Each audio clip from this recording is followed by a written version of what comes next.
Hey there, and welcome back to the Girl Means Business podcast. And if you are watching this video, welcome to the Girl Means Business YouTube channel. Now, I've had a YouTube channel for a while, and I've shared the audio versions of this podcast, but I decided to dive into the video aspect of this. Now, here's a couple little things to note about the video piece of this podcast. If you still want to just listen traditionally on your podcast player, you can absolutely do that. Nothing is going to change there. But if you are someone who likes to have a visual to go along with the audio experience, you can now watch the podcast episodes on my YouTube channel at Girl Means Business. A couple things about that is, one, this is going to be the most laid back video you're probably going to find on YouTube because I am not... While I love watching all those polished, really highly edited videos, that is not for me. If I'm going to do this, it's going to be me in my office talking to you like I'm sitting across the table from a friend. So while there might be a little bit of editing that happens, there might be a couple little pop-ups here and there that I add into the video aspect. Essentially what you see is what you're going to get, because some days, like today, I am in my sweats and my hair is up in a bun, and that's about what you're going to get. There may be other days that I will show up a little more done up, a little more polished, but for the most part, this is how I talk to you on the podcast. This is what I look like when I record the episodes, and I want the video to feel the same way that the podcast episodes do. If you have been listening to the show for a while through your favorite podcast player, I would love for you to go over to the Girl Means Business YouTube channel. I will link it in the show notes, and just give it a quick subscribe, follow, like a couple of the videos, anything to help show some of your support. And just to kind of pull the curtain back a little bit, one of the reasons why I'm leaning into the video side of this, even though I'm late to the game, is because in the podcast space, the amount of sort of analytics, feedback, information you get about who subscribes, who follows, who listens to your podcast is very, very limited. And so I like the idea of having the YouTube piece because it gives me a little bit more insight into who's listening. You're able to comment on my videos and I can talk back to you. We can have a conversation in the chat section, in the comments, whereas most podcast players, you can't do that. So it allows us to have a little bit more of a connection than we can just here on our Apple Podcast or our Spotify platforms. But again, if you prefer your audio, that is always available as well. Okay, so now let's get into this week's topic. This week, the topic is what to do when your business feels overwhelming. And essentially, this is a sort of a life lesson as well. What to do when life starts to feel overwhelming. So in the last couple of months, there are two sort of inciting incidences that have created this new mindset shift. And honestly, if you've paid any attention to my episodes, you know that I took about a 5-week hiatus from the podcast. It was unplanned. I didn't announce anything. I just had a moment where I felt like things were getting to be really, really overwhelming. And I needed to kind of weed out some of the things that felt too much. And unfortunately, the podcast was one of those things that I was just like, I could not fit it into my schedule. And so I was like, you know what? It's something that is evergreen. It can live on in my business without me putting out content on a regular basis. So I kind of hit pause, but I'm back. I'm re-energized. I'm ready to go. So back in December, January-ish, around the time that people start making New Year's resolutions, I was in this like headspace of what do I want 2026 to look like and what do I want it to feel like? Not just what do I want success-wise, but what did I want for myself? What was my quality of life that I wanted to have going into the new year? And while a lot of people will set resolutions, and I'm not opposed to resolutions, I'm not saying they're bad, I find that resolutions don't always work for me. I also am one who believes that you don't need a January 1st in order to make a change in your life or in your business. So resolutions have always kind of been something that I've kind of pushed against. But I liked this idea of setting an intention for the year, setting up a word for the year. And the word I chose was simplify. Because when I looked at what I was doing in my like time off while I was on, the kids were out of school. And we were spending more time as a family. We were hanging out at home. And I was starting to get into I was reading more books. I was doing more crafts. I was, watching some shows I wanted to catch up on. I was spending time outside. We were playing board games. We were doing things as a family, and I was doing things on my own that filled my cup up on a daily basis. Now, I know that during that time frame, I could kind of put work aside. My husband was home. The kids were out of school. We didn't have the normal chaos of life happening. And so it was an exception to the rule. However, in that time frame, I had this sort of aha moment where I was like, why can't life look more like this on a regular basis? Because when I think back to what my grandparents, my great-grandparents, even my parents' lives looked like before all of this busyness, there was way more opportunity for moments of stillness, moments of quiet, moments of reflection, moments of connection with actual people. And I started really craving a lot of that and being very nostalgic for that aspect of life. And at the same time that this was happening, my youngest daughter loves, she's into Goosebumps books and scary-ish movies, things like that, kind of sci-fi stuff. And so she had asked if she could watch Stranger Things. And I was like, well, let's start at season 1. I will watch it with you. And if at any point I feel like it's not appropriate for you or it gets too scary, we can always turn it off. She absolutely loves it, by the way.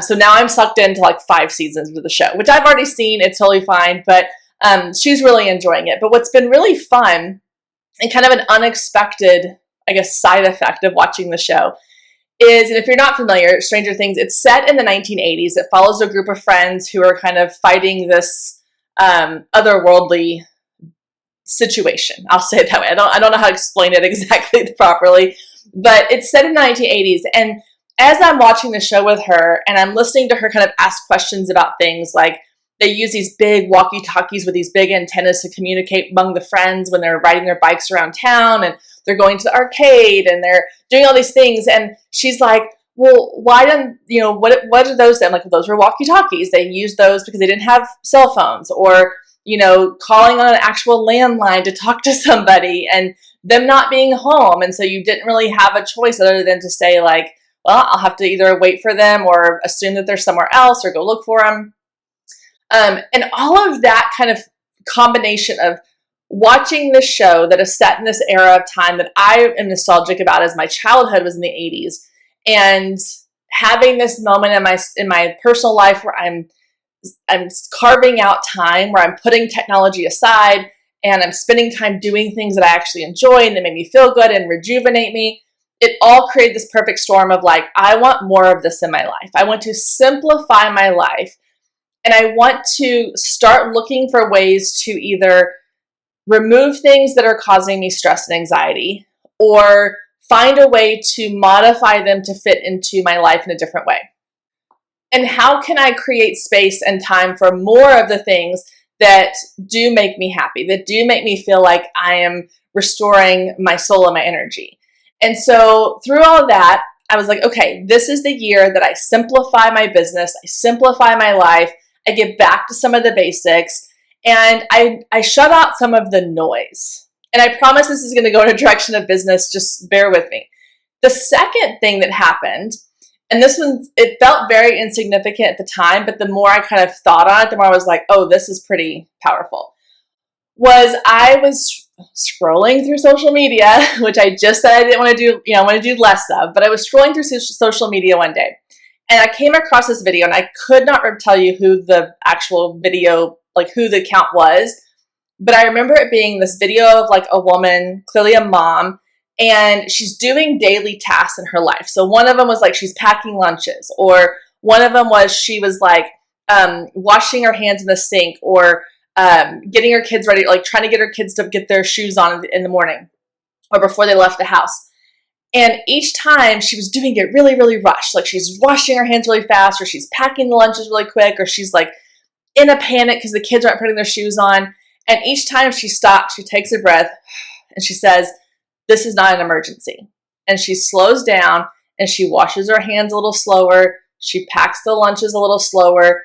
She tells the kids like a little calmer, like, hey, we need to get ready to go. Could you please come over here and do this? Like, and something about that. And the caption, I want to say it had something to do with like, it's really easy for our nervous systems to feel like we're in constant go, go, go panic mode because everything around us is kind of telling us like, be quick, go fast, do this immediately, like always be available.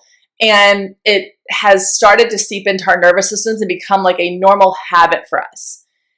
And as soon as I saw that I had like this, like clouds broke apart, sun rays came down, angels singing, like, oh, like this is the breakthrough like moment where I was like, oh my gosh, I do this all the time. I find myself like in the shower shampooing my hair and I'm like in a panic. I'm not in a panic, but like I'm frantic. Like I'm trying to be really quick and I'm like rinsing. And there's been times when like I don't get like my hair is not as clean as I want it to be because I didn't take the time to do it. Or I'm putting dishes in the dishwasher and I realize that I'm like doing it really quickly. And I'm like, why? Why do I feel like everything's an emergency? And then at the same time, around this time, I've had this in my head for a while of like, we need to deregulate ourselves from this idea that everything's an emergency. Everything has to happen so quickly and so fast. And it occurred to me that not only was I doing this in my personal life, I was doing this in my business. And I know I'm not alone in this because I've seen people posting in different Facebook groups and on places about like, a perfect example is a photographer came into a Facebook group and she was like, okay, I have clients that'll like message me at 6:45 at night, right as I'm in the middle of getting dinner ready for my family. And I feel like I need to respond, but should I respond or should I not? Or someone will say like, when do you respond to your messages? Because if I get an inquiry at like 8:30 at night, I feel obligated to respond to it before someone else does. And it kind of occurred to me that we're doing this whole thing backwards. Okay, we're making it harder for ourselves. I've been making it harder for myself. You are probably making it harder for yourself, and it has to be. Because we are so inundated with all of this stuff of like, be the first one to respond, always be available, always be on, always be checking your messages, always be this, always be that. And at the same time, it's like, be on this platform, be on that platform, be doing this, make sure you're including this, make sure you're adding this to your business. And it's just too much. And we were not designed as humans to have all of this stuff on us at one time. When I think about like anthropologically, like we as a society, we as humans, were designed to live in little groupings. And we were designed to be a part of this grouping, and that things that were happening far, far away that didn't affect our community didn't come to us. Like we didn't know about them. We didn't acknowledge them. And as our world has gotten broader and broader with social media and the internet and news channels and access to information from around the world, you might be hearing, maybe you're a photographer in a small town in Indiana, and you're hearing about something that this big, huge photographer in New York City is doing, and you're like, ooh, maybe that would work for me. And you're adding more and more things to your plate, and then you're starting to feel overwhelmed. And I'm not saying you can't take ideas from other people and other things. Like, yes, absolutely, I want you to, but I want you to be smart and strategic about it. So I want you to simplify what you're doing in your business. I want you to simplify, and I also want you to remind yourself that not everything is an emergency. So when your business and your life starts to feel overwhelming, the first thing I want you to do is I want you to say, let me take stock, let me take inventory of all the things that I am doing on a daily, weekly, monthly basis.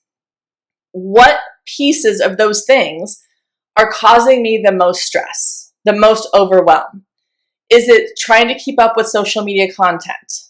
Okay. Well, if it is, let's look at, are you trying to be on all the places? Can you eliminate some of those? Can you simplify it down to just the platform that your audience spends the most time on? Is it that you're trying to do content for social media and blogs and emails and all these other things? Where are your clients finding you at? Simplify it. Get down to the basics of like, where is your audience finding you and how can you come back to the basics of that? If it's that you constantly feel like you're behind, you constantly feel like you can't stay on top of all the things, then look and see, like, are you creating this stress upon yourself by feeling like and putting the pressure on yourself to be available at all times? You don't have to be available at all times. We shouldn't be available at all times. One of the things I've done in my business, and I did this a while back, is I set boundaries around my work hours. And not just for like me. Like, there are nights that if I have a free night and I want to work on a client's gallery, or I want to do something on my website, or I want to update my blog and it's 7:30 at night and there's nothing else going on, I will do it.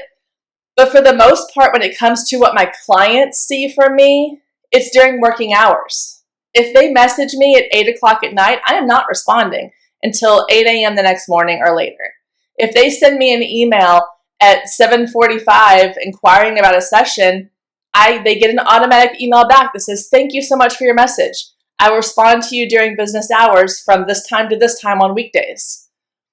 And that lets them know, it sets boundaries. And if you set those boundaries with your clients and they're not happy about it, you don't want to work with those clients anyway. Trust me, you don't want to work with those clients anyway, because they're going to expect more from you than you're willing to give, and they're going to drain you dry.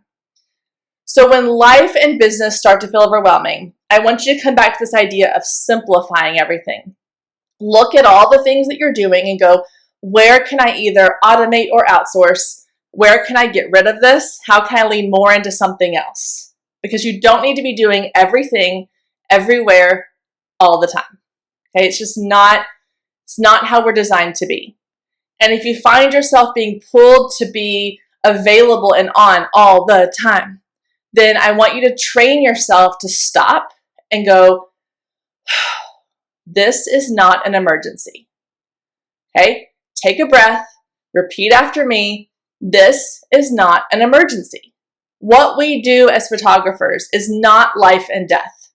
Okay? If we get the shot, great. If we don't, the world does not end.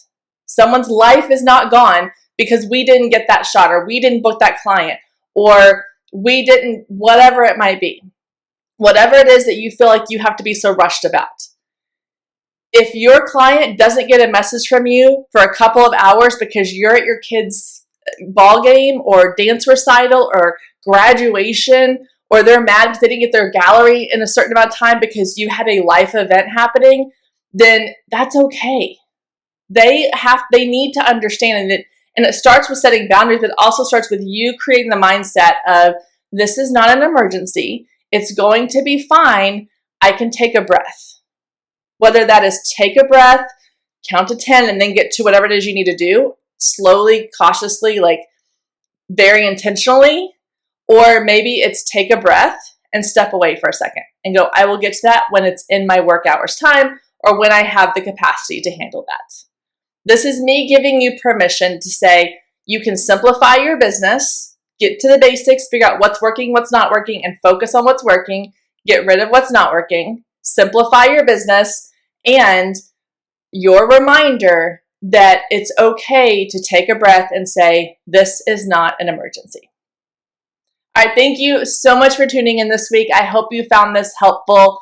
I know it veered a little bit away from our typical like business marketing strategy topics, but mindset and how we approach our business is just as important as the strategies and systems that we put in place. And so I thought this was an important episode and a good one to come back from on my little break that I had. I want to remind you that if you have not subscribed to the podcast, either on your podcast platform or on YouTube, please do so now. You can click that subscribe button or that bell and make sure you get notified every time new episodes come out. And as always, I would love for your feedback, so feel free to leave me a comment or send me a message at Kendra@girlmeansbusiness.com or anywhere on social at Girl Means Business. Thank you so much for being here, and I will see you back here next week, same time, same place.